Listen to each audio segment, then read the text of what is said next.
Jai Hind, one and all. The topic we are going to study today is potentiometer. So what do you mean by a potentiometer?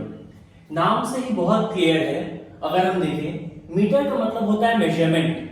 Metre का मतलब होता है measurement और potentio का मतलब है potential difference. मतलब कि एक ऐसा एपरेटस जिसके हेल्प से हम पोटेंशियल डिफरेंस को मेजर कर पाए उसे हम कहेंगे potentiometer.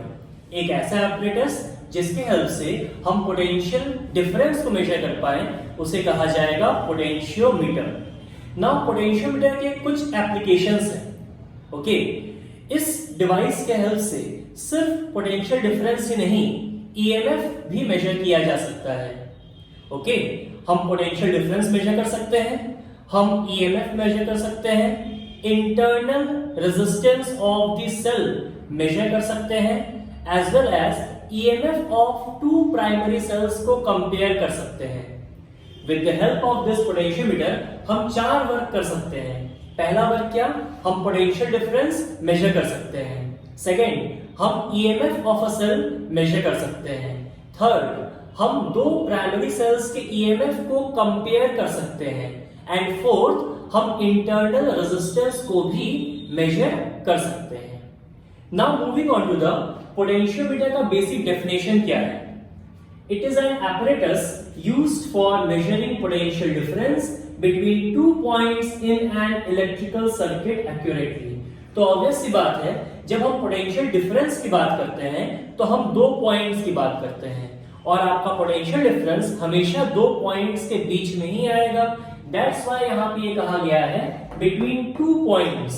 Okay, now this is our diagram of potentiometer. Potentiometer में यहां पे 1 2 3 4 वायर्स दिखाए गए हैं. मार्केट में 4 वायर्स पोटेंशियोमीटर अवेलेबल है और 10 वायर्ड पोटेंशियोमीटर भी अवेलेबल है. यहां पे 10 वायर्स होंगे. एक वायर की लेंथ 100 सेंटीमीटर होती है. एक वायर की लेंथ 100 सेंटीमीटर होती है. दैट मींस इस पोटेंशियोमीटर में 4 मीटर की वायर है. इस पोटेंशियोमीटर में 4 मीटर की वायर है और अगर 10 वायर होंगे तो वो पोटेंशियोमीटर में 10 मीटर की वायर होगी. उस पोटेंशियोमीटर में 10 मीटर्स की वायर होगी. नाउ ध्यान रखने वाली बात यह है कि वायर जितना बड़ा होगा, वायर जितना लंबा होगा, हमारा पोटेंशियोमीटर उतना ही सेंसिटिव होगा और एक्यूरेट मेजरमेंट देगा. फिर से हम कह रहे हैं, वायर जितना बड़ा होगा हमारा पोटेंशियोमीटर उतना ही सेंसिटिव होगा और एक्यूरेट मेजरमेंट देगा. बट इसका मतलब ये नहीं है कि हम 100 मीटर का वायर ले लें. इसका मतलब ये नहीं है कि हम 100 मीटर का वायर ले लें. हमें एक बैलेंस मेंटेन करना पड़ता है क्योंकि हम इसे प्रैक्टिकल पर्पसेस में इस्तेमाल कर रहे हैं. क्योंकि हम इसे कहाँ यूज कर रहे हैं? प्रैक्टिकल पर्पसेस में, स्कूल्स में, लैबोरेटरीज में, कॉलेजेस में यूज करते हैं. So we can't take a very long wire of 100 meters. We need to maintain a balance. 4 meters से लेकर 10 meters तक के वायर के पोटेंशियोमीटर मार्केट में अवेलेबल है. Now moving on to the, हमेशा ध्यान रखिएगा इसमें दो पॉइंट्स हैं A and B.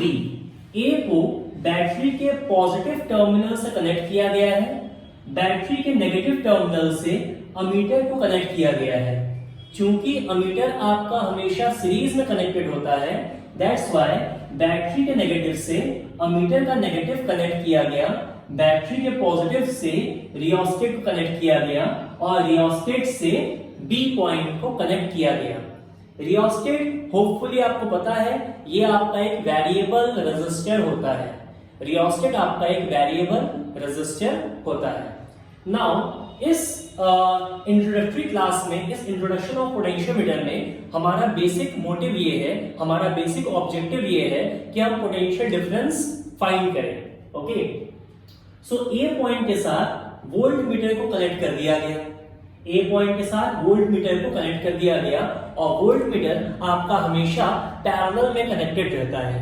Volt meter आपका हमेशा पैरेलल में कनेक्टेड रहता है. तो इस बात का ध्यान रखिएगा, अगर ए पॉइंट यहां पॉजिटिव से कनेक्टेड है तो ये पॉइंट यहां पे पॉजिटिव से कनेक्टेड होगा और नेगेटिव से जॉकी को कनेक्ट किया गया है. देखिए आप यहां पे मैंने जॉकी मार्क की है, जॉकी से कनेक्ट किया गया है. जॉकी का यूज हम मीटर ब्रिज में भी करते हैं, जो कि ऑलरेडी मैंने डिस्कस किया है। जॉकी को क्या किया जाता है, जॉकी को इस वायर पे स्लाइड कराया जाता है। स्लाइड करा के एक पॉइंट फाइंड किया जाता है, जिस पॉइंट पे galvanometer null point, null deflection show करे, जहां पे galvanometer null deflection, zero deflection show करे। ओके, सो यहां पे भी वही काम किया जाएगा, हम जॉकी को मूव कराएंगे और मूव करा के एक पॉइंट फाइंड करेंगे। Now one more thing we have to do, jockey को इनिशियली ए पॉइंट यहां पे पुट किया जाता है और बी पॉइंट यहां पे पुट किया जाता है, ये चेक करने के लिए कि हमारा जो कनेक्शन है ये कनेक्शन एप्रोप्रिएट है या नहीं, ये कनेक्शन एप्रोप्रिएट है या नहीं। जब हम जॉकी को इस पॉइंट पे कनेक्ट करेंगे और जॉकी को इस पॉइंट पे कनेक्ट करेंगे, वोल्टमीटर आपके दो अपोजिट डायरेक्शन में डिफ्लेक्शन शो करेगा।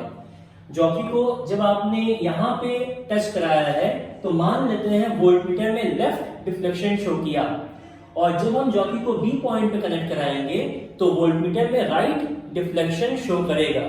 इसका मतलब यह है कि आपका कनेक्शन सही है।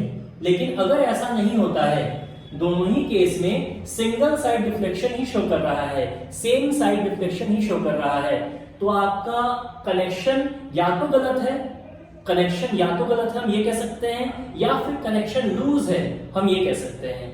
कनेक्शन आपने इनएप्रोप्रिएट किया है या फिर कनेक्शन लूज है, ये दोनों ही बातें सामने आती हैं। तो हम लोग को दोनों ही चीजें चेक करनी होती है, आइदर हमारा कनेक्शन गलत होगा या फिर हमारा जो कनेक्शन लूज होगा। तो जब हम इन बैरियर्स को क्रॉस करते हैं, इन बैरियर्स को क्रॉस करने के बाद हम अपना एक्सपेरिमेंट कैरी फॉरवर्ड करते हैं। नाउ प्रिंसिपल ऑफ पोटेंशियोमीटर क्या होता है? It is based on the fact that the fall of potential across any portion of the wire is directly proportional to the length of that portion, provided the wire is of uniform cross section area and constant current is flowing through it. इसका मतलब क्या है? इसका मतलब ये है कि जब हम जॉकी को इन वायर्स पे स्लाइड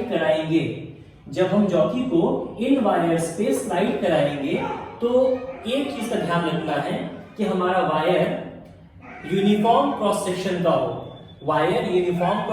हो, हमारे जॉकी को पुट करने की वजह से आपके वायर का क्रॉस सेक्शनल एरिया चेंज ना हो जाए। एज वेल एज हम सेकंड चीज, एक और चीज ध्यान रखते हैं कि एक कांस्टेंट करंट फ्लो करता रहे हमारे सर्किट में एक कांस्टेंट करंट फ्लो करता रहे।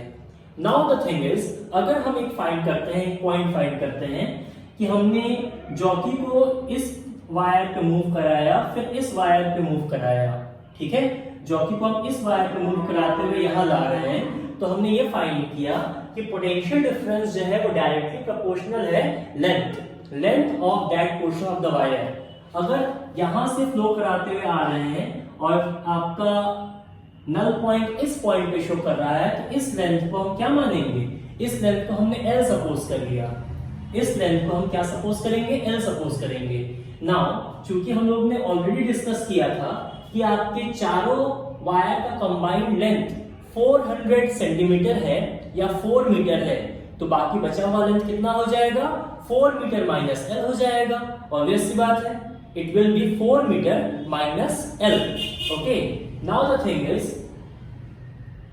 potential difference will be directly proportional to the length of the wire। proportion की साइन हटा तो एक कांस्टेंट आया K। ओके, इस K को कहा जाता है पोटेंशियल ग्रेडियंट। इस K को हम क्या कहेंगे? पोटेंशियल ग्रेडियंट कहेंगे, जहां पे K की वैल्यू कितनी आएगी? V अपॉन L आएगी। चूंकि V आपका L के साथ डायरेक्टली प्रोपोर्शनल है, इसलिए आपका एक ऐसा लीनियर ग्राफ बनेगा। ओके, फिर से हम बता दे रहे हैं कि पोटेंशियल डिफरेंस अगर हम लोग को निकालना है तो हम क्या करेंगे? हम जॉकी को इस वायर पे स्लाइड कराएंगे, स्लाइड करा के एक नल पॉइंट फाइंड करते हैं, और वो नल पॉइंट जो है, वो जो लेंथ ऑफ द वायर है, वो पोटेंशियल डिफरेंस के साथ डायरेक्टली प्रोपोर्शनल रहता है। Okay, that's why V is proportional to L, और इसीलिए यहाँ पे ये कहा गया है that the fall of potential across any portion of the wire is directly proportional to the length of that portion, to the length of that portion। तो यहां से आपका इतना सा पार्ट जो है ये बहुत इंपॉर्टेंट है, ये आपको लिखना ही पड़ेगा while writing the principle of the potentiometer। Thank you.